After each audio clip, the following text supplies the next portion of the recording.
Você já deve ter visto a notícia. O presidente Donald Trump anunciou tarifas de 25% sobre diversos produtos brasileiros. Tarifas que só ficam atrás das tarifas que os Estados Unidos colocaram sobre a China. Mas por que isso está acontecendo? Será que essas tarifas têm apenas um objetivo econômico? Será que elas são uma tentativa de pressionar o governo Lula? Será que representam uma forma de obrigar o Brasil a aceitar uma posição de maior dependência em relação aos Estados Unidos? Ou será que fazem parte de uma disputa muito maior ligada à aproximação do Brasil com a China e a Rússia? É exatamente isso que vamos analisar hoje. Mas antes de começar, lembre-se de se inscrever no canal, deixar o seu like e compartilhar esse vídeo com quem também gosta de entender política internacional. Muito obrigado pela sua presença aqui. Para compreender as tarifas anunciadas por Trump, precisamos voltar umas décadas. Depois da Segunda Guerra Mundial, os Estados Unidos saíram praticamente intactos do conflito.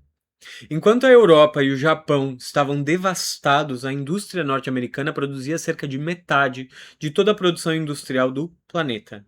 Isso permitiu que o país enriquecesse exportando produtos para praticamente o mundo inteiro. Ao mesmo tempo, Washington financiou a reconstrução das economias destruídas por meio do Plano Marshall e consolidou o dólar como principal moeda das transações internacionais. Quanto mais países utilizavam os dólares para fazer comércio e acumular reservas, maior era a influência econômica e política dos Estados Unidos. Foi essa combinação de força industrial, capacidade financeira e poder militar que transformou os Estados Unidos na maior superpotência do século XX. Mas a história não parou ali. Com o passar do tempo, outras economias desenvolveram estratégias próprias de industrialização. Primeiro vieram a Alemanha e o Japão, depois Coreia do Sul e Taiwan. Mais tarde veio a China, que iniciou um processo acelerado de crescimento industrial que mudou completamente o equilíbrio da economia mundial. À medida que novos polos industriais surgiam, a competitividade relativa dos Estados Unidos diminuía. Além disso, a economia norte-americana passou por um intenso processo de financiarização. Em vez de priorizar investimentos produtivos de longo prazo, grande parte do capital passou a buscar lucros rápidos por meio da especulação financeira e dos lucros trimestrais que aumentavam o valor das ações nas bolsas de valores. Muitas empresas transferiram suas fábricas para países onde os salários eram mais baixos, reduzindo custos e aumentando margens de lucro.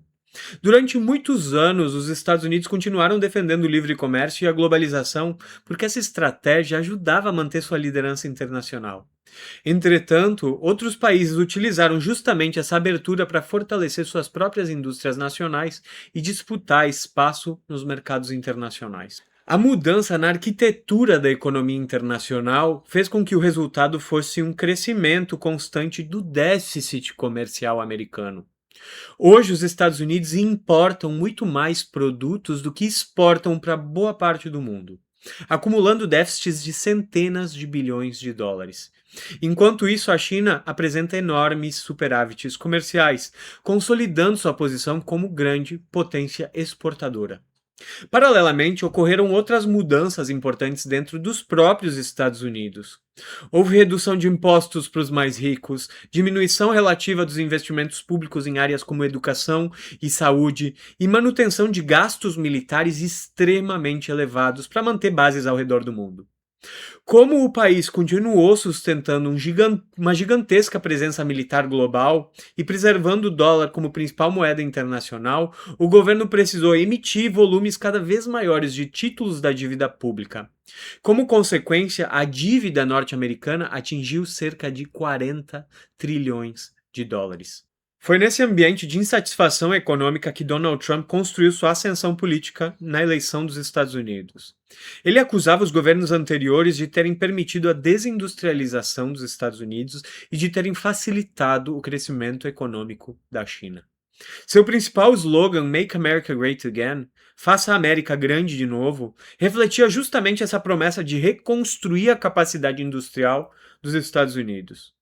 No primeiro mandato, Trump tentou retirar os Estados Unidos de acordos de livre comércio considerados prejudiciais aos interesses norte-americanos e buscou flexibilizar diversas regulamentações ambientais para facilitar investimentos industriais no país. Já em seu segundo governo, intensificou uma estratégia baseada em aplicação de tarifas sobre produtos estrangeiros, ou seja, Donald Trump praticamente decidiu unilateralmente que seria o fim da globalização, porque ela já não estava mais favorecendo os Estados Unidos. O objetivo dele, declarado, era estimular empresas a produzirem novamente dentro dos Estados Unidos, reduzir o déficit comercial e fortalecer a indústria nacional. No entanto, o mundo de hoje é muito diferente daquele do pós-guerra.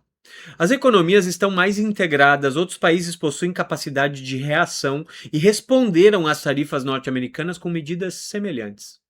Essa é a primeira hipótese para explicar as tarifas impostas ao Brasil. Elas fazem parte de uma estratégia global para melhorar a posição comercial norte-americana, reduzindo importações e aumentando a vantagem econômica dos Estados Unidos nas relações internacionais. Mas existe uma segunda hipótese que também merece atenção. Essas tarifas podem não ser apenas um instrumento econômico para a recuperação dos Estados Unidos. Elas também podem funcionar como um mecanismo de pressão política sobre o Brasil. Ao criar dificuldades para setores importantes da economia brasileira, Trump pode estar apostando que uma desaceleração econômica aqui aumente o descontentamento popular do povo brasileiro contra o governo. Caso parte da população associe a dificuldade econômica ao governo brasileiro, isso poderia gerar desgaste político para o governo do presidente Lula. Ao longo da história, sanções econômicas foram utilizadas pelos Estados Unidos contra diversos países com objetivos políticos. Cuba, Irã, Coreia do Norte e Rússia enfrentaram diferentes formas de restrições econômicas durante décadas, sempre justificadas oficialmente para defender a democracia. Ao mesmo tempo, operações diplomáticas, financeiras e de inteligência também fizeram parte da estratégia norte-americana em diferentes regiões do mundo. Nos últimos anos, vários governos politicamente alinhados a Trump conquistaram vitórias eleitorais em países da América Latina, como Argentina, Paraguai, Chile, Colômbia e Peru. Logo, essa operação contra o Brasil também faz parte de uma grande estratégia norte-americana de tentar conquistar grandes vitórias políticas no continente americano. Mas existe uma terceira hipótese que talvez seja mais importante dentro da lógica da política internacional nesse momento. O Brasil representa, no longo prazo, um dos principais desafios à manutenção da hegemonia dos Estados Unidos como única grande potência no hemisfério ocidental. No início deste ano, Washington apresentou sua nova estratégia de segurança nacional, reafirmando o objetivo de preservar sua liderança sobre as Américas como um todo. Dentro dessa visão, qualquer país capaz de construir maior autonomia econômica e política passa a ser observado com muito mais atenção. Nas últimas 2 décadas, o Brasil aprofundou sua participação nos BRICS e ampliou sua cooperação com China e Rússia. Um dos objetivos defendidos por esse grupo é reduzir a dependência do dólar nas transações financeiras e comerciais internacionais. Quanto menor for a necessidade de utilizar a moeda americana, menor tende a ser a sua capacidade de utilizar o dólar como fonte de influência econômica sobre o restante do mundo. Nesse contexto, o sistema PIX também ganha grande importância. Embora tenha sido criado para facilitar pagamentos domésticos, ele demonstra que é possível desenvolver sistemas financeiros eficientes, reduzindo a dependência de algumas grandes empresas internacionais de meios de pagamento, como Visa e Mastercard, que são sediadas nos Estados Unidos e usam as tubulações do sistema financeiro internacional, que são o sistema SWIFT, que é governado pelos Estados Unidos. As tarifas norte-americanas também poderiam representar uma tentativa de pressionar o Brasil a aceitar uma relação econômica mais favorável aos interesses de Washington e limitar iniciativas que aumentem a autonomia financeira do Brasil e a capacidade do Brasil de conectar as nossas finanças com alternativas ao dólar. Isso se conecta a uma leitura mais ampla da história das relações entre Brasil e Estados Unidos. Ao longo dos últimos 70 anos, Washington buscou impedir ativamente que o Brasil se consolidasse como um projeto nacional de desenvolvimento plenamente autônomo. Em 1954, durante o governo Getúlio Vargas, a criação da Petrobras como empresa estatal voltada ao controle das reservas nacionais de petróleo gerou fortes tensões políticas entre Brasil e Estados Unidos. Interesses internacionais norte-americanos e setores entreguistas das elites brasileiras contribuíram para o ambiente de crise que antecedeu o suicídio de Getúlio Vargas. Milhões de brasileiros foram às ruas e impediram um golpe militar após o martírio do líder brasileiro, quando ele deixou uma carta-testamento falando dessa conspiração internacional. Esse episódio permanece como um dos mais marcantes da história política brasileira. Anos depois, em 1964, o governo do discípulo de Vargas, João Goulart, foi derrubado por um golpe militar. Documentos históricos liberados pelas autoridades norte-americanas mostram que os Estados Unidos apoiaram politicamente e militarmente o movimento que resultou na deposição do presidente.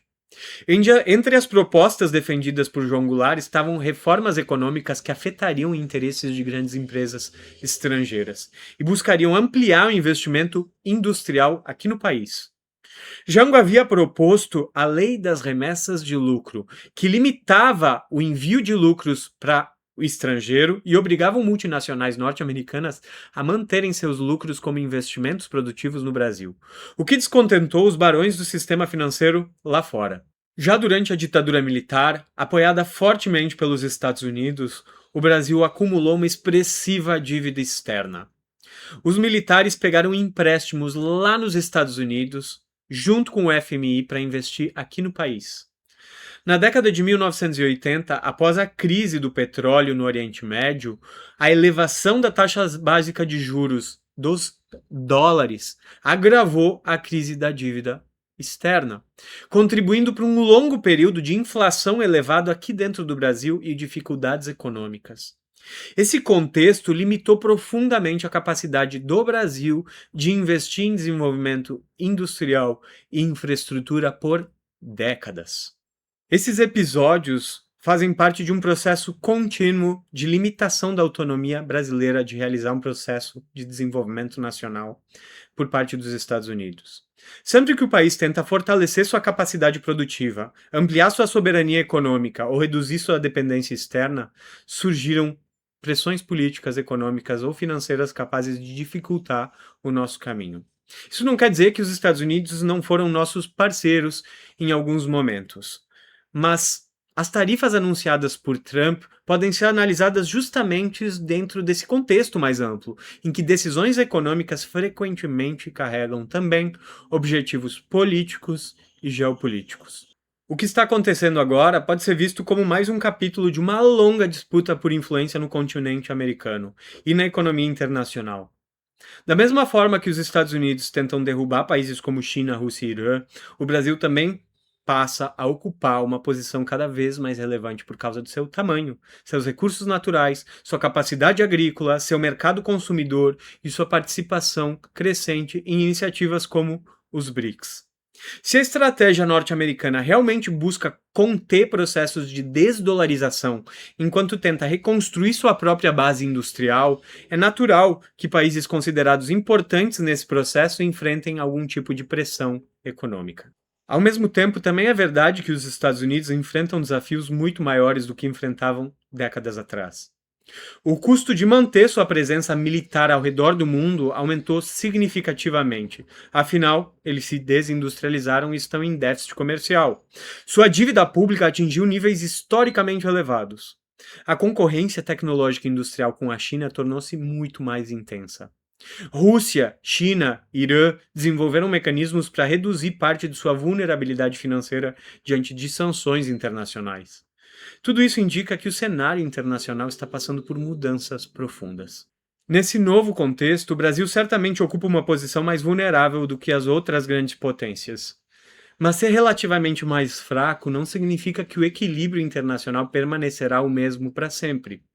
O sistema internacional continua mudando, novas alianças surgem e antigas formas de poder deixam de produzir os mesmos resultados que produziram durante o século passado. Se o Brasil conseguirá aproveitar essas transformações dependerá principalmente das decisões tomadas dentro do próprio país. Dependerá da capacidade de formular estratégias de desenvolvimento, investir em tecnologia, fortalecer nossa indústria, ampliar sua produtividade e construir instituições capazes de defender os interesses nacionais em um ambiente internacional cada vez mais volátil. Essa transformação não acontece de um dia para o outro. Ela exige planejamento, investimento e visão de longo prazo. Pode levar anos, talvez décadas, mas compreender os desafios é o primeiro passo para construir a solução. E é para isso que eu criei esse canal. Analisar os grandes acontecimentos da política internacional, compreender como eles afetam diretamente o Brasil e discutir quais caminhos podem fortalecer nossa soberania e nosso desenvolvimento no século XXI. Se você gostou dessa análise e quer ajudar esse projeto a crescer, vou deixar o QR Code aparecendo aqui do lado. E agora eu quero saber a sua opinião nos comentários. Você acredita que essas tarifas terão um impacto significativo sobre a economia brasileira? Na sua visão, o governo Lula terá força para enfrentar a pressão exercida por Donald Trump? Será que essas tarifas vão ter algum impacto sobre a eleição nacional? Obrigado e até a próxima.